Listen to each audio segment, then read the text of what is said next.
2 years అయింది మీకు project up చెప్పి. Okay sir. Sorry, sir. Sorry sir. Soon we'll try to complete this. I don't need your excuses. My reputation is at stake. Please excuse sir. Yes, sir. We'll finish this. I'll give you 3 months time. Thank you sir. If Okay, you sir. don't complete it by then, I don't need your service. Thank you very much sir. Thanks a lot, sir. Hello? Hello, is this mister Tilakaditya? Yeah? Priya మీ కూతురేనా? Hello, Yes? నేను hospital నుంచి మాట్లాడుతున్నాను సార్. మీ అమ్మాయి ప్రియాకి accident అయింది సార్. ఇప్పుడే ఎమర్జెన్సీ వార్డుకి తీసుకెళ్తున్నాం. What? అవును సార్.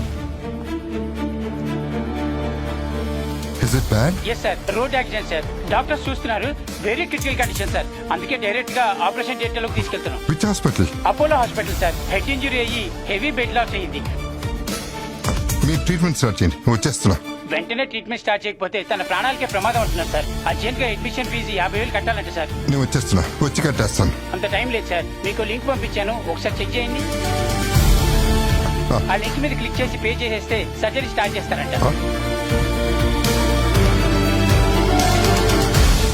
పంపించేశాను. ఓకే సార్, మీకోసం హాస్పిటల్ దగ్గర వెయిట్ చేస్తూ ఉంటాం.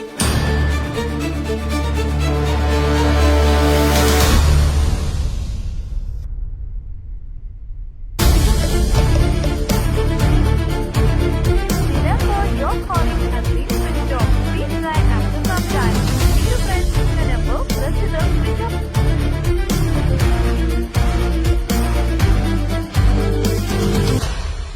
Hi dad. హాయ్ మా, ఎక్కడున్నావు? కాలేజీలోనే ఉన్నాను డాడీ. ఏమైంది డాడ్? ఓకే మా.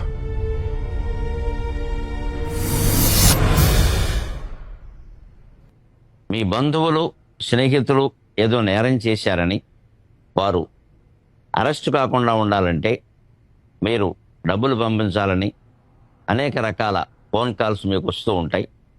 అంతేకాదు మీకు దగ్గర వారెవరో ప్రమాదానికి గురయ్యారని వెంటనే డబ్బులు పంపమని ఫోన్ కాల్ చేయడం కానీ సందేశం పంపడం కానీ చేస్తారు. ఇలాంటివి నమ్మి ఎట్టి పరిస్థితుల్లోనూ డబ్బులు బదిలీ చేయవద్దు. అలా వచ్చేటువంటి కాల్స్ని మెసేజ్ల్లో వాస్తవాన్ని నిర్ధారించుకుని మాత్రమే స్పందించవలసిందిగా విజ్ఞప్తి.